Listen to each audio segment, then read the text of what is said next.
Alhamdulillah, segala puja dan puji syukur kita panjatkan hanya kepada Allah Subhanahu wa taala Rabbal alamin. Serta salawat dan salam selalu kita curahkan kepada Nabi kita Muhammadin sallallahu alaihi wa ala alihi wa sahbihi wasallam. Alhamdulillah teman-teman yang dimuliakan dan dirahmati Allah Subhanahu wa taala. Ini sebuah nikmat yang besar ketika Allah Subhanahu wa taala berikan kepada diri kita keinginan untuk belajar ilmu agama dan menjaga agama kita dengan amal. Tidak semua orang Allah berikan rizki ini. Rizki berupa kesadaran untuk menjalankan ilmu agama. Inilah rizki yang paling besar. Ini nikmat dari Allah, harus dijaga. Karena mungkin banyak orang-orang yang dilapangkan dari dunia, dilapangkan dari jabatan, atau mungkin dimudahkan segala urusan-urusan berkaitan tentang hartanya, tetapi belum tentu dia dimudahkan oleh Allah Subhanahu wa taala untuk mau belajar ilmu agamanya. Bahkan terkadang kita melihat seperti memiliki tanggung jawab. Ketika kita melihat sebagian teman-teman kita yang sejawat di sekeliling kita, terkadang mereka tidak mengerti daripada makna kehidupan. Bukan dalam rangka kita merasa lebih tahu atau lebih baik dari mereka, tapi yang kita inginkan adalah ini nikmat Allah. Allah tidak berikan iman dan kesadaran keimanan kecuali kepada orang-orang yang Allah Subhanahu wa taala cintai. Maka itu baginda Nabi kita Muhammad sallallahu alaihi wasallam mengatakan dalam hadis, Allah memberikan dunia kepada orang yang Allah cintai dan orang yang tidak Allah cintai. Tapi Allah memberikan akhirat hanya kepada orang-orang yang Allah cintai. Semoga kita termasuk orang-orang yang Allah cintai, sehingga kita diberikan dunia yang bisa mengantarkan kepada kebaikan akhirat kita. Hari ini saya untuk menyampaikan tentang bagaimana harusnya bertindak di dalam rumah tangga. Pertemuan yang pertama kita telah membahas 2 poin yang harus ada dalam rumah tangga. Yang pertama adalah setiap suami istri harus memberikan uzur kepada yang lain. Tidak ada suami istri yang sempurna, tidak ada suami yang sempurna, tidak ada istri yang sempurna. Kekurangan itu pasti ada, tapi bisa jadi kekurangan yang ada pada dia itu menutupi dengan kelebihan-kelebihan yang ada pada kita, atau kita tutupi dengan kelebihan yang ada pada kita.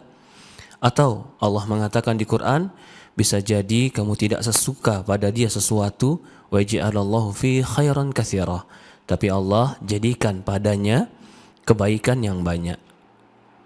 Kekurangan itu sesuatu yang manusiawi, tetapi yang terbaik adalah bisa saling mengerti dan bisa saling memahami dalam rumah tangga. Yang kedua, yang telah kita ambil kemarin adalah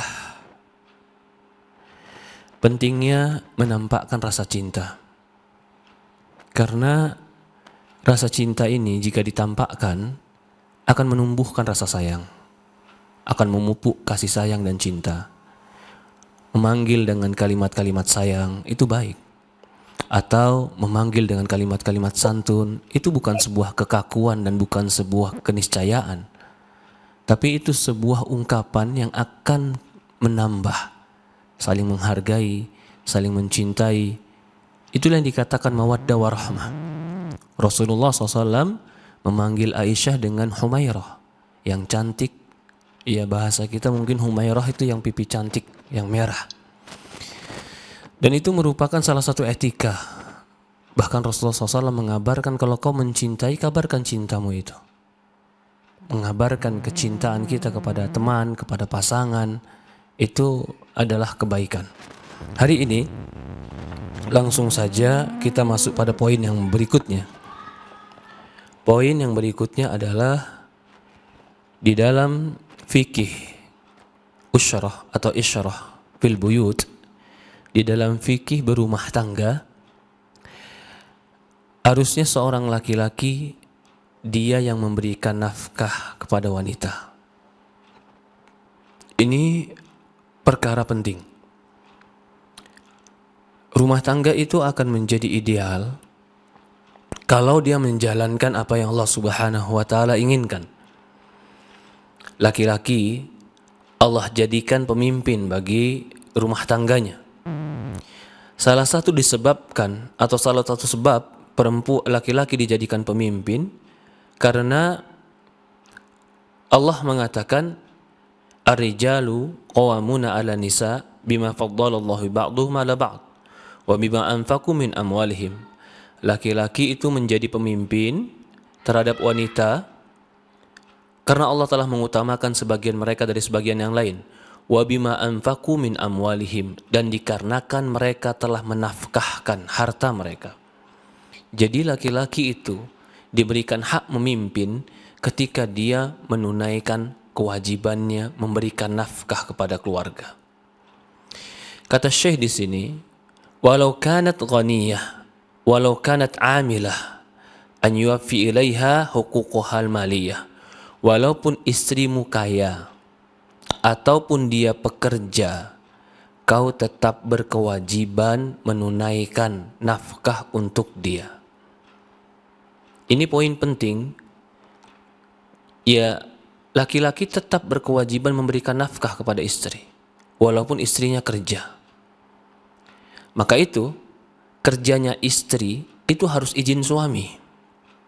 Karena ketika suami memberikan nafkah penuh, lalu si istrinya kerja, nanti akan ada beberapa perkara yang mungkin si istri tidak bisa menyempurnakan hak suami. Padahal suami menunaikan haknya memberikan nafkah. Dari ini, laki-laki itu tetap memberikan nafkah walaupun istrinya kaya. Tidak ada dalil kewajiban suami gugur karena istrinya kaya. Tidak ada. Bahkan tetap istrinya kaya pun dia wajib memberikan nafkah semampu si suami. Jadi kalau si suami tidak mengizinkan wanitanya kerja, maka dia harus memberikan kebutuhan dan memenuhi kebutuhan istrinya. Dan itu termasuk daripada hak si istri. Bahkan Rasulullah SAW memberikan peringatan yang keras bagi mereka yang menelantarkan hak-hak istri berupa nafkah ini. Rasulullah mengatakan dalam sebuah hadis, atau Hindun Ummu Muawiyah suatu hari pernah berkata kepada Rasulullah, "Ya Rasulullah, sesungguhnya Abu Sufyan itu seorang laki-laki yang pelit. Apakah boleh bagi aku, apakah berdosa bagi aku ingin mengambil dari hartanya secara sembunyi?" Jadi Hindun ingin ambil di harta suaminya sembunyi-sembunyi. Maka kata Rasulullah SAW, kata Rasulullah, "Inna Abu Sufyan rajulun sahih laisa yu'tini." Dalam riwayat lain dikatakan Abu Sufyan ini laki-laki bakhil, pelit, dan dia nggak mau ngasih aku yang mencukupi aku dan anak-anakku, kecuali aku ambil dari dia dan dia nggak tahu ya Rasulullah. Maka Rasulullah mengatakan, ambillah apa-apa yang mencukupkan engkau dan anak-anakmu dengan ma'ruf. Apakah istri yang mengambil harta suami tanpa sepengetahuan suami itu adalah mencuri? Jawabannya, mengambil harta orang lain tanpa pengetahuan itu hukum asalnya adalah mencuri. Tetapi ketika si istri tidak diberikan haknya, lalu dia mengambil dari suami secara sembunyi, dia bukan mencuri, dia sedang mengambil hak dia. Dia bukan mengambil hak suaminya. Mencuri itu adalah mengambil hak orang lain tanpa izin, itu mencuri. Adapun di sini istri punya hak dinafkahkan bil ma'ruf, sesuai dengan uruf kebaikan. Ketika suami tidak memberikannya, Rasulullah mengizinkan si istri mengambil sembunyi, bukan mencuri, tetapi mengambil haknya. Maka dari itu, Diriwayatkan Bukhari, hadis ini menunjukkan bahwasannya laki-laki wajib menginfakkan dan menafkahkan istrinya dengan ma'ruf. Ma'ruf kalau kita artikan dengan baik. Tapi sebenarnya dia mengambil itu harus dengan kebaikan. Kebaikan ini harus ada ukurannya, yaitu dia memberikan mencukupi apa-apa sesuai dengan urf. Urf itu keumuman dan kebiasaan. Nabi SAW mengizinkan bagi dia untuk mengambil harta suaminya dan dia tidak tahu, itu hanya sekedar apa-apa yang mencukupkan untuk dia dan anak dia dengan ma'ruf. Apa yang dimaksud dengan ma'ruf? Yaitu tidak berlebihan dan tidak terlalu kurang. Nabi SAW mengizinkan bagi suaminya atau mengizinkan bagi dia untuk mengambil harta suaminya tanpa pengetahuannya. Ketika Nabi SAW mengizinkan kepada dia untuk mengambil harta suaminya, apa yang mencukupi dia dan anak-anaknya, dan dia tidak tahu, maka pembenaran ini menunjukkan bahwasannya wajib bagi suami menginfakkan untuk istrinya. Yang dimaksud dengan ma'ruf adalah dia mengambil sesuai dengan kebiasaan umumnya. Jadi nggak boleh juga istri mengambil lebih. Contohnya apa jadi batasan ma'ruf ini? Banyak faktor yang bisa menjadi penilaian ma'ruf ya. Pertama, berapa jumlah anak. Ini berapa jumlah anak juga bisa menjadi faktor. Contoh, dia punya anak 4. Umumnya anak 4 itu dalam sebulan butuh berapa? Juga faktor lain adalah hasil suaminya. Oh, suaminya ini jabatannya apa? Eselon berapa? Maka ini semua menjadi standar. Tidak sama orang yang memiliki 1 anak dengan orang yang memiliki 4 anak dalam kebutuhan. Tidak sama seorang suami yang manajer dengan suami yang bukan manajer dalam menginfakkan kepada istrinya. Maka dia boleh mengambil sesuatu yang cukup dan ma'ruf, yang pantas. Kalau lebih dari kepantasan, maka bisa jadi dia salah si wanita ini. Di dalam riwayat lain, Rasulullah mengatakan, kata Rasulullah SAW, bagi wanita, untuk kalian wahai laki-laki, rizki mereka, pakaian mereka sesuai dengan kepantasan. Jadi si suami menginfakkan istri itu berdasarkan kepantasan. Maka kalimat kepantasan ini tentu harus ada ukurannya. Jika kepantasan tidak ada ukurannya, maka akan sulit. Apa saja ukurannya? Pertama, ukuran keumuman. Keumuman itu bagaimana? Ini perempuan, dia dari keluarga bagaimana asalnya? Dan keluarga seperti itu biasanya bagaimana kepantasannya. Lalu si suami bagaimana pekerjaannya dan berapa gaji dia. Dan biasanya laki-laki yang seperti itu pantasnya memberikan kepada istrinya bagaimana. Contoh, mungkin ada seorang suami yang dilapangkan oleh Allah. Hartanya, gajinya banyak. Jauh di atas upah minimum. Atau mungkin bisa jadi dikatakan dia punya gaji, mungkin sekitar 70 juta per bulan. Tapi dia memberikan kepada istrinya hanya sekedar yang sangat minim. Yang itu tidak pantas diberikan laki-laki yang punya gaji seperti itu. Contoh, mungkin ada cleaning service. Dia punya 1 anak, 1 istri. Cleaning service memberikan anak dan istrinya mungkin uang 2 juta atau 2,5 juta atau 3 juta, mungkin pantas. Tetapi ketika tadi dia manajer, punya istri 1 dan anak 1, memberikan nilai yang sama dengan cleaning service tadi, ini nggak pantas. Maka itu ada standar kepantasan. Di antara standar kepantasan selain suami, standar kepantasan istri. Ketika kau ambil istrimu dari golongan orang yang memang memiliki harta, yang memiliki kedudukan, kau tahu standar keluarga mereka. Ketika kau ajak dia menikah, maka harusnya pun kau mengerti yang biasa menjadi kebiasaan dia. Tidak boleh dijauhkan terlalu jauh dari apa yang menjadi kebiasaan keluarganya. Karena itu akan berat bagi dia jika terlalu jauh dari apa yang menjadi kebiasaan keluarganya. Ini ketentuan-ketentuan di dalam memberikan nafkah bil ma'ruf dengan kepantasan. Jadi dia harus memberikan sesuai kepantasan. Wajib bagi suami memberikan rizki kepada istrinya berupa nafkah, berupa pakaian. Maka berkata para ulama, yang dimaksud dengan ma'ruf yaitu mislihi li misliha. Ini. Apa yang cocok buat suami, itulah cocok buat istri. Itu ma'ruf namanya. Apa yang tanpa harus pelit dan tanpa harus boros. Memperhatikan keadaan suami, semisalnya untuk istrinya juga. Dan dia melihat keadaan istri, tanpa harus boros dan tidak boleh dia memperhatikan dan menstandarkan dirinya kepada orang-orang yang berboros-borosan.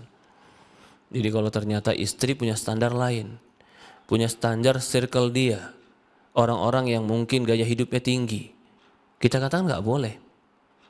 Kalau dia bilang saya nggak cukup ini, padahal dia melihat sesuatu standar yang tidak pantas, tidak sepantasnya, maka itu tidak boleh bagi istri menuntut suami untuk memenuhi apa yang di luar kemampuan dan kepantasannya. Tetapi ketika suami mampu, maka suami harus memberikan apa-apa yang sesuai kepantasannya, tanpa harus pelit dan tanpa harus berboros-borosan. Innama yakunu hakada. Maka berkata Imam Nawawi, hadis ini menunjukkan wajibnya nafkah terhadap istri, memberikan mereka pakaian, dan itu telah ditetapkan dengan ijma'. Yang dimaksud adalah ijma' ulama, wajibnya bagi suami memberikan nafkah kepada istrinya dan pakaian kepada istrinya. Ya, ini poin tidak pernah batal dan tidak pernah hilang kewajiban ini bagaimanapun keadaan istri. Selama dia berstatus istri, maka wajib dinafkahi, wajib diberikan pakaian, wajib untuk diberikan penjagaan kesehatan dan tempat tinggal. Ini perkara-perkara yang mendasar. Diberikan rizkinya, makanannya, minumannya, pakaiannya, tempat tinggalnya, kesehatannya, pendidikannya, agamanya, ini harus, ini haknya istri dan kewajiban suami. Walaupun istrimu tadi sudah bekerja atau orang kaya, kau tetap memberikan hak itu. Kalau permasalahannya berbeda, permasalahannya sekarang si suami mungkin telah memberikan nafkah. Suami memberikan nafkah, tetapi si istri dia tetap tidak mau melayani suami, atau bahkan sengaja menelantarkan sebagian hak-hak suami.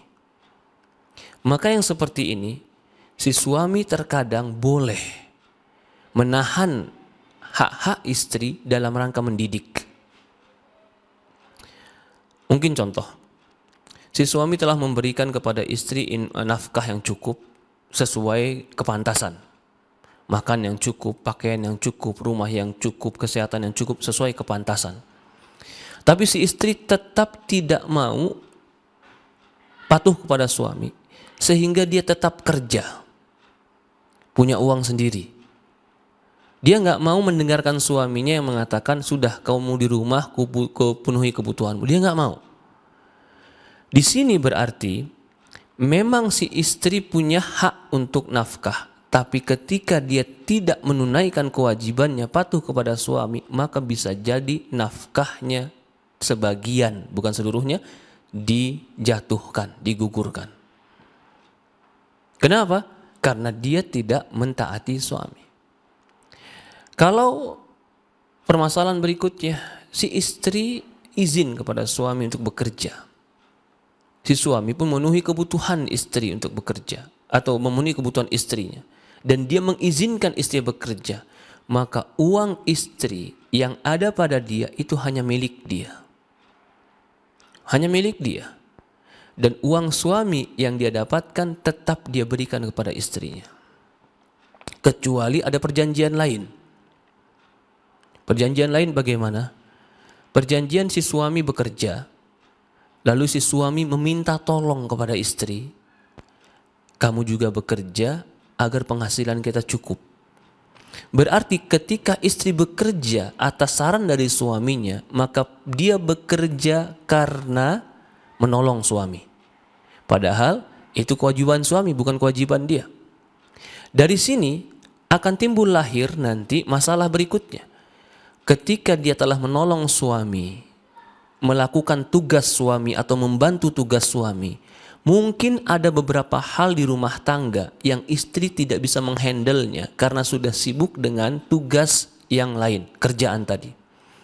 Maka di situ alangkah bijaknya si suami pun membantu tugas-tugas istri.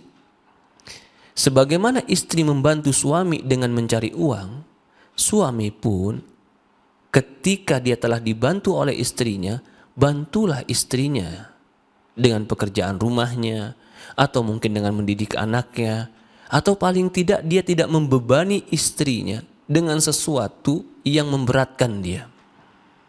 Jadi contoh, saya mau contohkan begini. Suami punya hak, suami adalah dia yang bertanggung jawab terhadap nafkah. Lalu si suami minta tolong sama istri, kamu kerja juga, tolong kamu jualan untuk bantu saya. Padahal bukan kewajiban dia. Akhirnya dia bantu suami.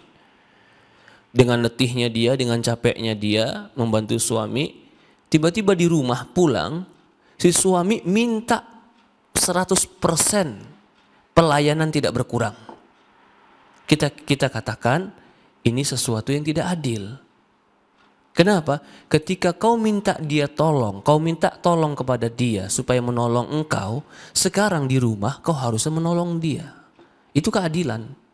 Kalau kau bilang enggak, kamu tetap harus mengkhidmah saya, kamu harus tetap melayani saya. Ya kalau begitu jangan minta dia untuk bekerja. Agar dia bisa fokus untuk melayani dirimu. Dan itu yang paling sempurna. Yang paling sempurna adalah seorang laki-laki, dia yang memberikan nafkah kepada perempuan.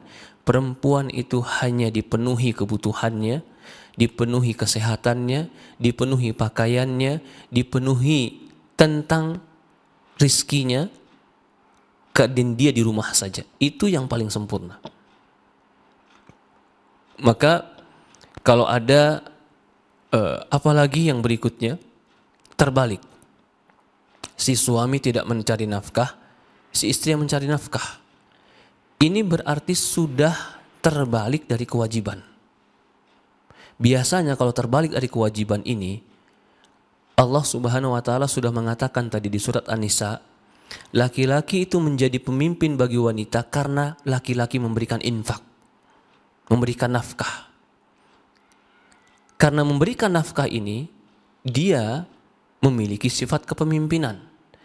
Tapi kalau ternyata nanti yang memberikan nafkah adalah wanita, maka biasanya laki-laki hilang sifat kepemimpinannya. Dan ini tidak idealis. Tidak idealis dalam rumah tangga ketika laki-laki sifat kepemimpinannya telah dirampas oleh seorang wanita. Apa sebabnya? Karena wanita lebih berkuasa dalam harta. Bukan berarti perempuan tidak boleh kaya daripada suaminya. Fatimah, Khadijah, istri Rasulullah SAW lebih kaya dari Rasulullah. Tapi Rasulullah SAW tetap berusaha bekerja. Ketika dia gunakan harta Khadijah, dia gunakan secara profesional. Dihitung secara profesional. Sebagai harta yang harus dia tanggung jawab dan amanah. Dan Khadijah pun wanita yang luar biasa. Ketika dia tahu bahwasan dia lebih banyak harta dari suaminya, ini ujian bagi wanita. Wanita biasanya kalau sudah punya harta lebih banyak dari suami, dia punya ujian di sini. Apa ujiannya? Ujiannya adalah dia menganggap remeh suaminya. Ini tabiat yang akan datang tanpa disadari, yang akan meniupkan ke dalam hati tanpa dirasa. Tiba-tiba dia merasa seperti itu. Tapi Khadijah, wanita yang mulia, dia tetap bisa memposisikan dirinya sebagai istri walaupun dia punya harta. Itu berat. Dan itu nggak bisa dilakukan oleh seluruh wanita. Kebanyakan wanita itu nggak mampu melakukan itu, kecuali orang-orang yang Allah berikan taufik.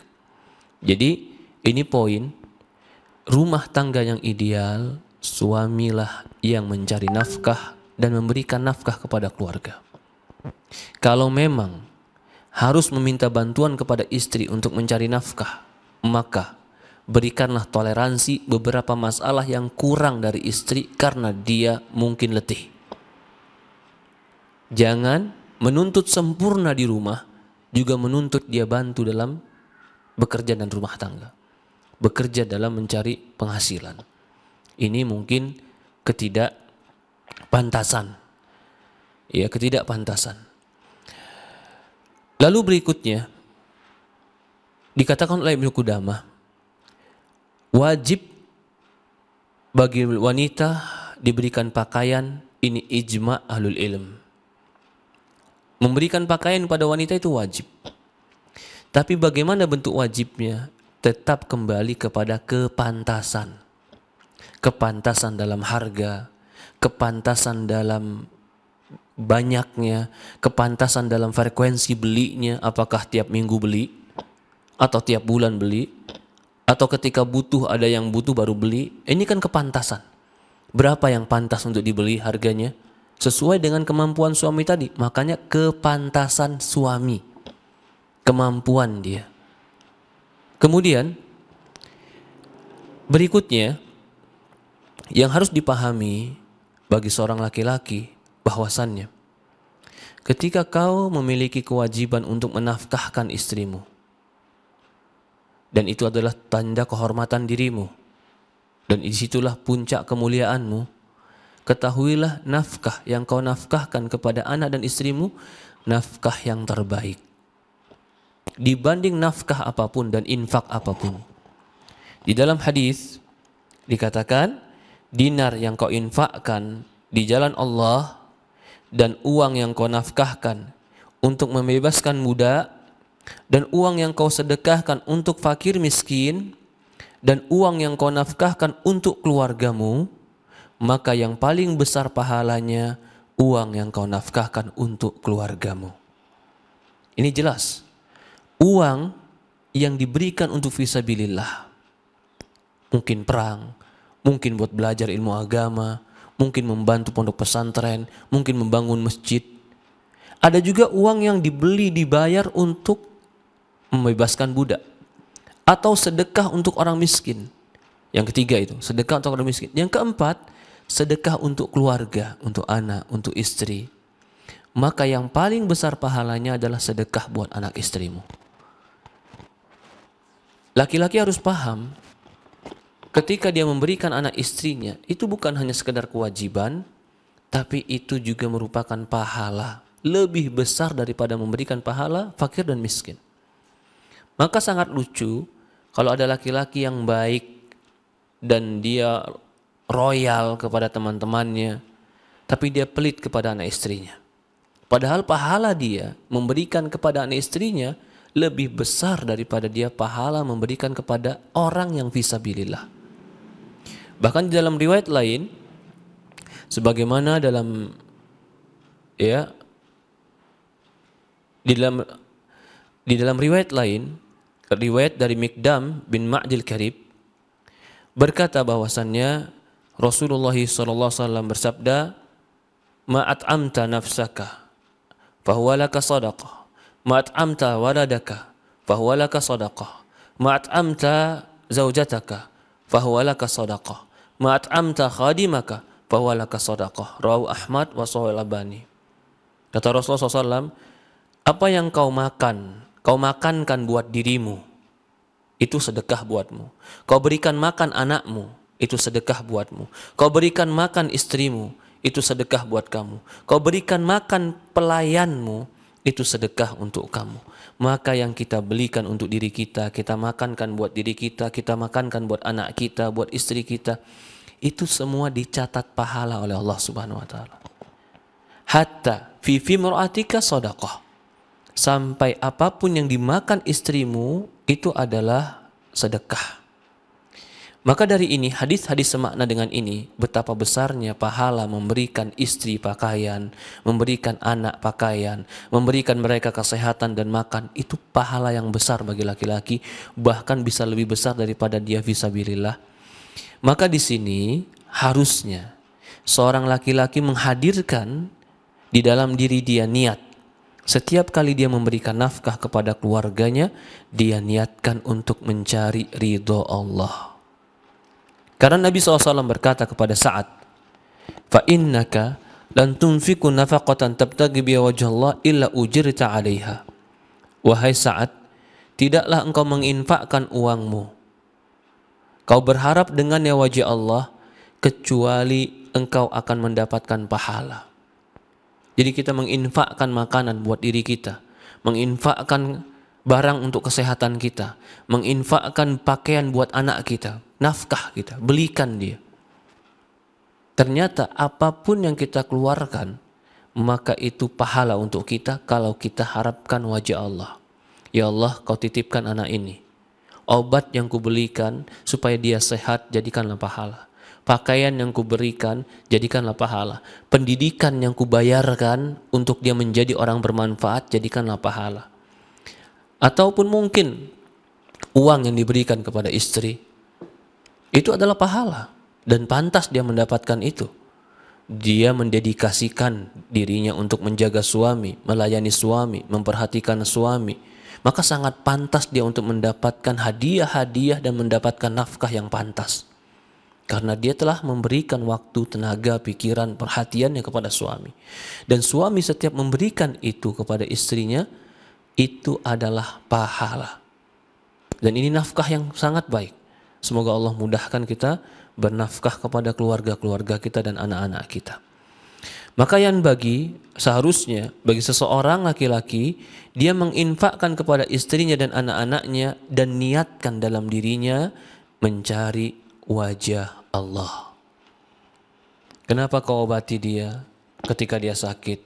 Karena saya mencari ridha Allah. Kenapa kau berikan dia makanan-makanan yang sehat?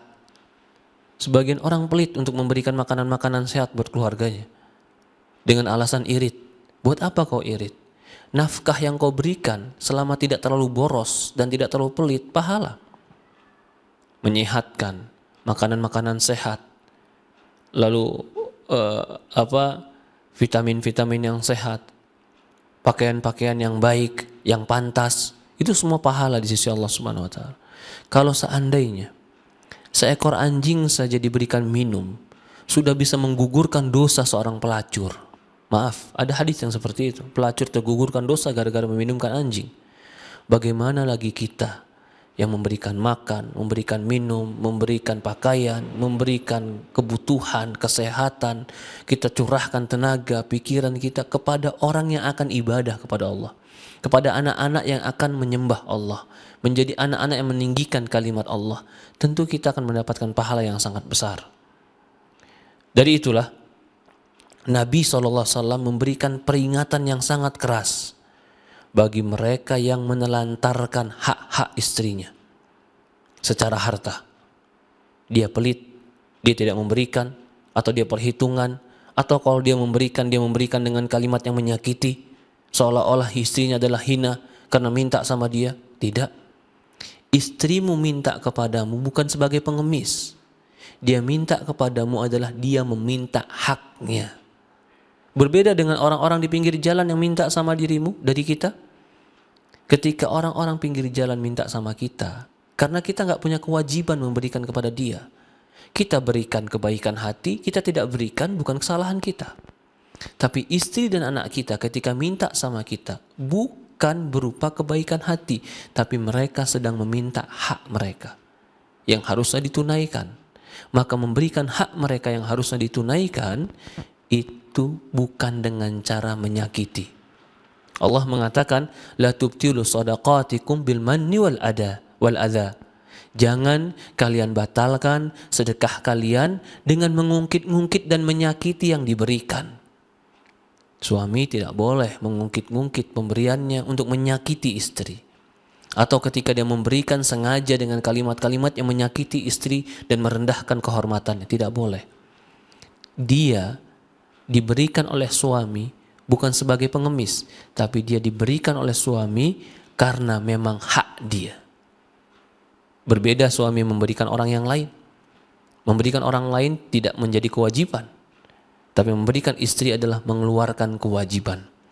Maka Rasulullah mengatakan, ayyuma rajulin tazawwaj imra'atan ala ma qalla min mahar atau kasur.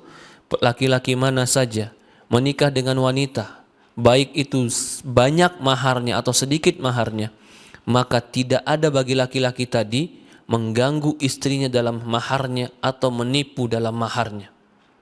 Barang siapa yang melakukan itu, maka dia mati dan dia tidak menunaikan hak istrinya, lalu dia bertemu Allah di hari kiamat, dia dihukum sebagai penzina.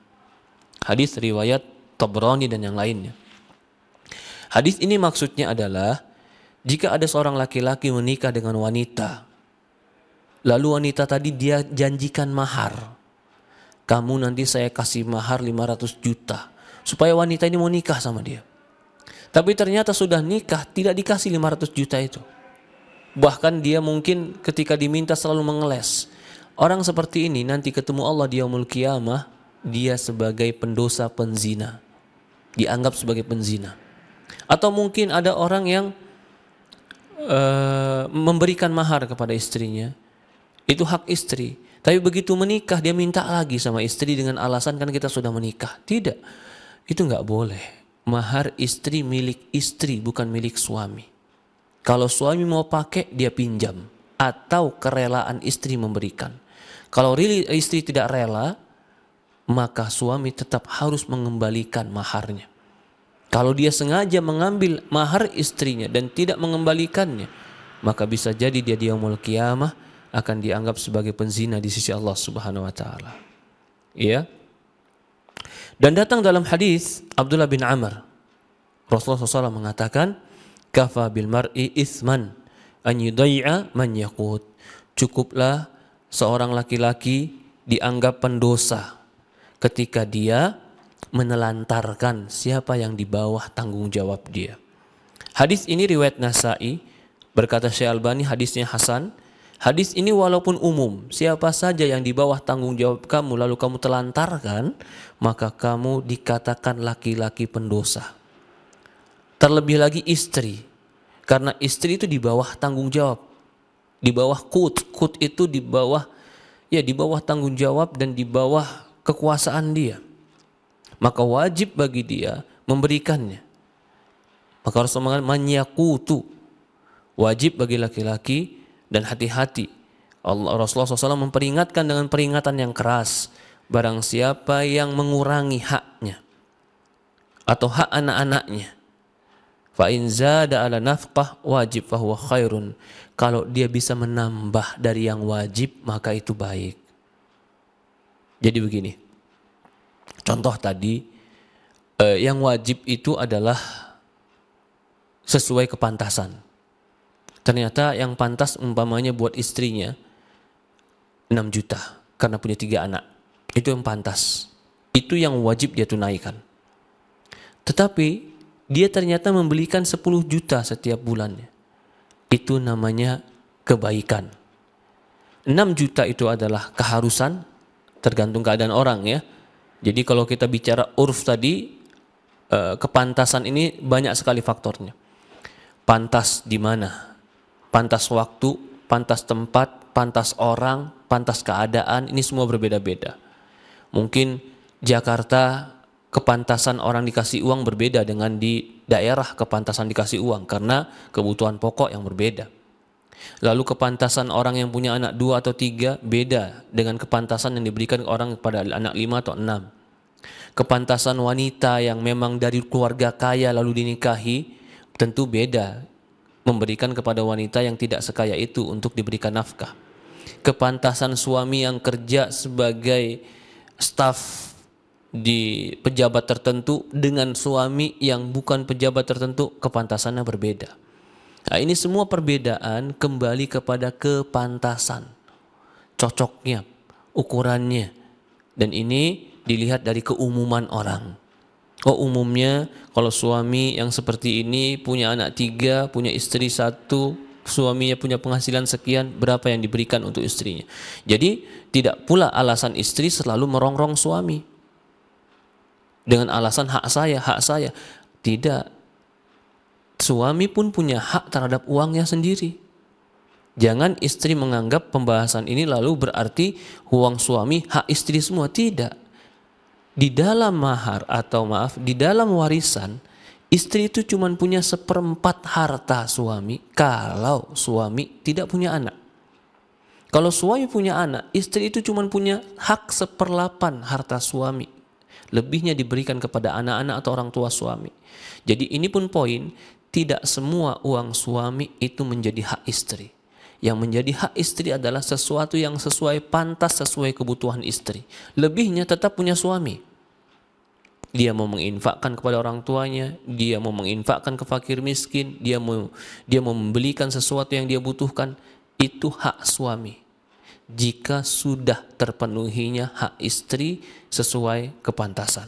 Ini pembahasan kita hari ini.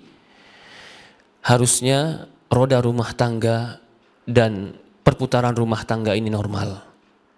Laki-laki sebagai mesin untuk mencari uang, perempuan dia berhak untuk diberikan, dilayani dan dijaga. Tetapi ketika dia berhak mendapatkan harta-harta tadi, uang tadi, pakaian, rumah, kesehatan, tentu hak pasti sesuai dengan kewajiban. Tidak ada orang yang menuntut hak kecuali pasti ada kewajibannya. Istri pun punya kewajiban patuh kepada suami, melayani suami, tunduk pada suami, memberikan kepada suami apa yang suami inginkan, baik lahir, batin ataupun syahwat. Harus si istri menunaikan itu. Allahu alam, ini diantara etika dalam rumah tangga dan fikih dalam rumah tangga. Jadi dalam Islam pun diatur, harus jelas mana harta suami, mana harta istri.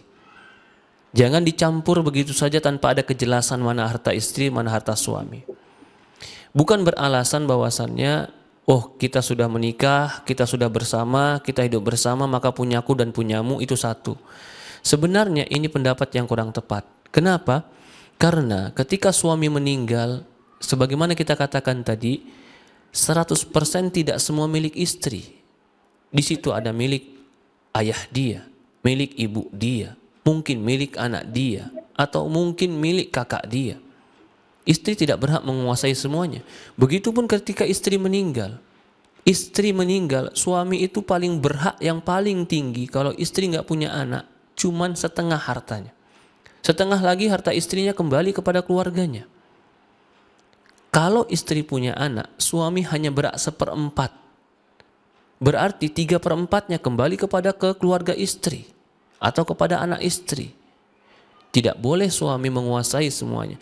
Maka tidak memisahkan harta di dalam rumah tangga itu bisa saja mengambil hak orang lain. Ketika tidak memisahkan harta, bisa saja dia mengambil hak mertuanya yang harusnya mertuanya dapat di situ. Atau dia bisa saja dia mengambil hak dari anak tirinya. Anak tirinya punya hak di situ. Atau dia mengambil hak dari iparnya, padahal iparnya punya hak di situ.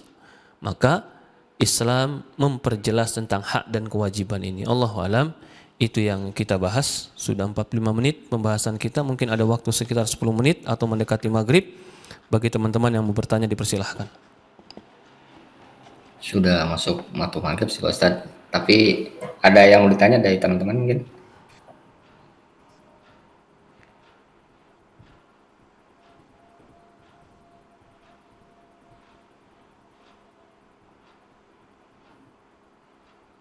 Ada yang bertanya?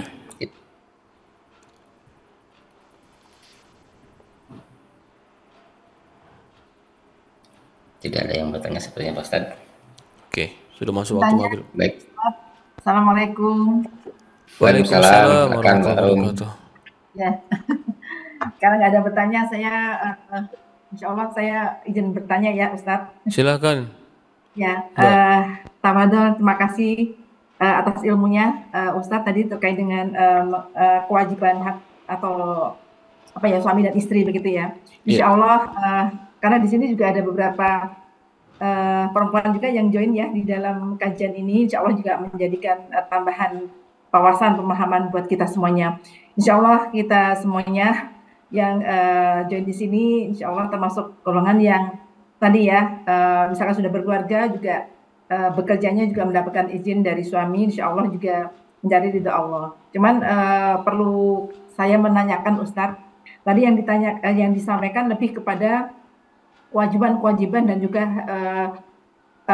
fadilah bagi seorang suami yang memberikan nafkah kepada keluarganya, begitu ya Ustadz, karena memang Anissa menitahkan demikian.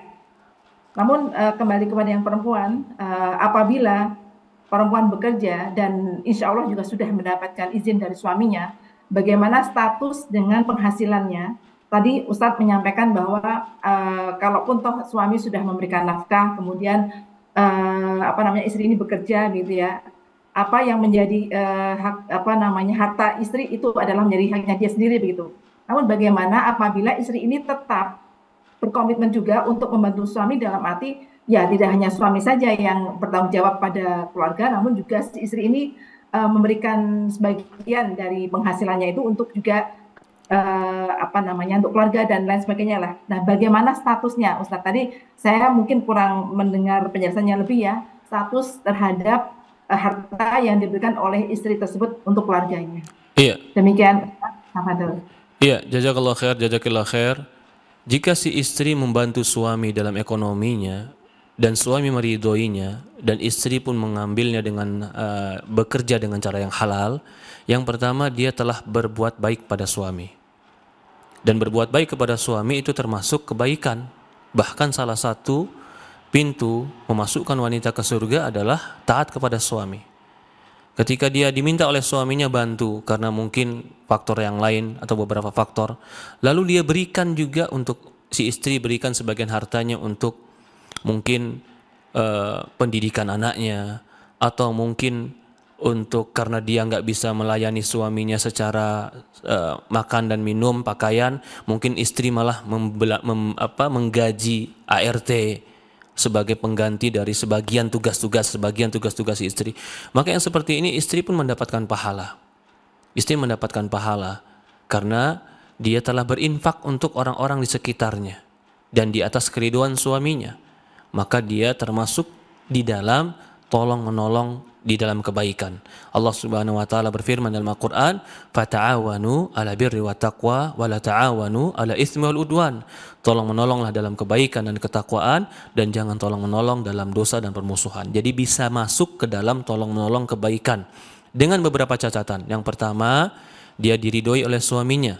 Yang kedua, pekerjaannya halal. Yang ketiga, dia tidak mengerjakan sesuatu yang dimurkai oleh Allah Subhanahu wa taala. Yang keempat, dia tidak menelantarkan kewajiban asalnya. Kewajiban asalnya adalah menjaga anak, mendidik anak, memberikan perhatian kepada keluarga, itu asalnya. Jadi kalau ketentuan-ketentuan ini dijaga oleh seorang istri, maka dia tetap masuk dalam kategori tolong menolong di dalam kebaikan. Allahu a'lam.